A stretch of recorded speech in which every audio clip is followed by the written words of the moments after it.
Hello and welcome to my personal classroom, my personal chat room.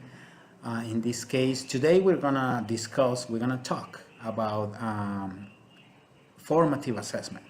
We're gonna have concepts, we're gonna have features, and we're gonna have examples.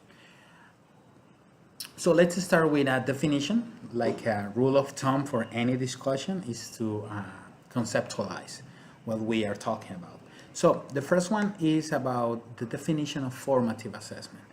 I think formative assessment refers to a wide scale of methods that teachers use to conduct evaluations, and this help to get the student comprehension, learning needs, and maybe to monitor academic progress during a year, a day, or maybe just a lesson. Formative assessment help teachers to identify concepts that students are struggling to understand, skills that they are having difficulty acquiring, or learning standards that maybe they are not yet achieved. So adjustments can be made to lessons, instructional techniques, and build a strong academic support. Formative assessment involves collecting evidence while students are learning. So in the middle of the class, we are collecting that evidence. We are getting those particular signs about how their learning is progressing. So the instruction or improvements can be implemented to meet students' needs. So that's more or less formative assessment concept. So now let's discuss about four outstanding formative assessment features. I have five, so we have one extra. So let's start with the formative assessment features. So the first formative assessment feature in this case are the terms and conditions, which is the learning goals and criteria for success. This should be shared with the class. As you can see on the picture, we have an entire class raising hands. So it's about the rules of engagement inside the classroom. So terms and conditions should be clear from the first day. This should be clear to the students. They need to understand the rules so they can follow the rules, and we can make like a partnership in the learning environment. Next one, we have the descriptive feedback. In this case, the descriptive feedback is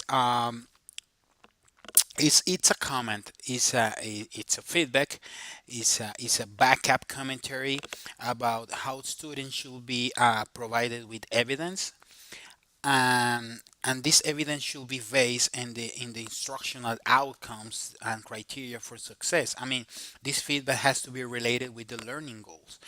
And my third feature for formative assessment is assessment itself.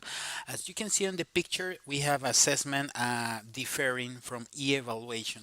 So basically, assessment is like connecting or linking the both self and peer assessment, and link and engage this formative assessment into a process that definitely makes a team between teachers and students into the great big learning experience, um, to get the meaning of the content of the subject that we are discussing in class.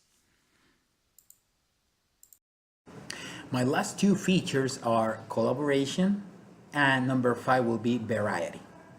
Collaboration is about democracy. It's about involving students, teachers, and academic personnel into this learning process.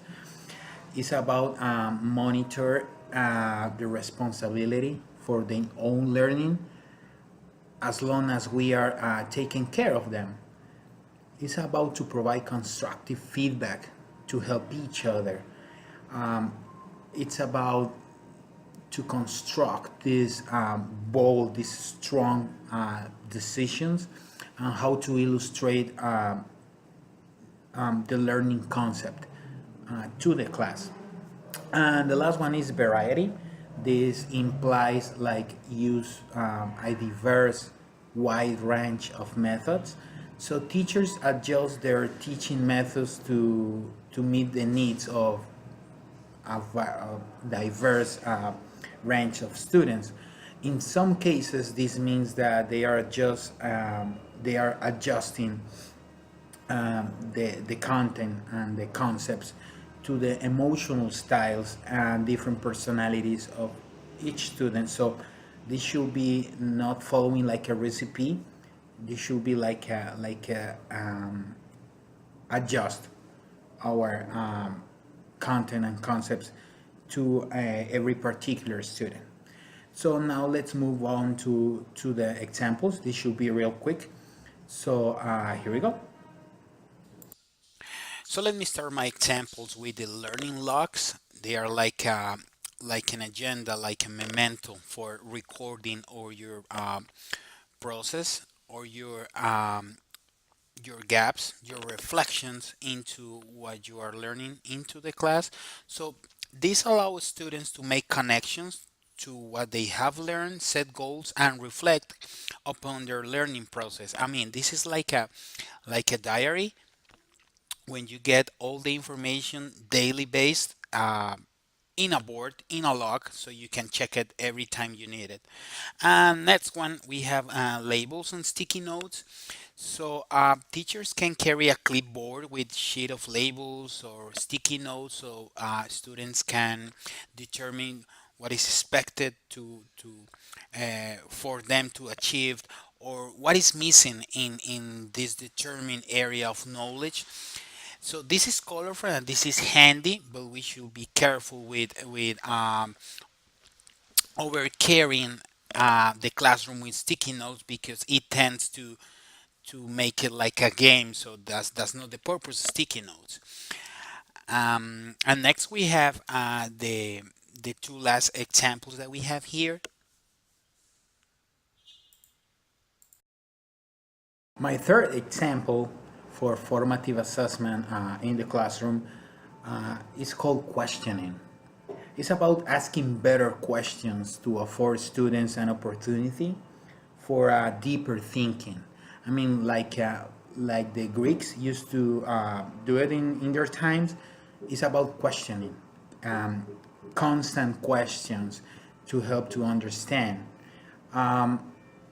Questions of this nature engage students in the classroom like a dialogue that expands the learning.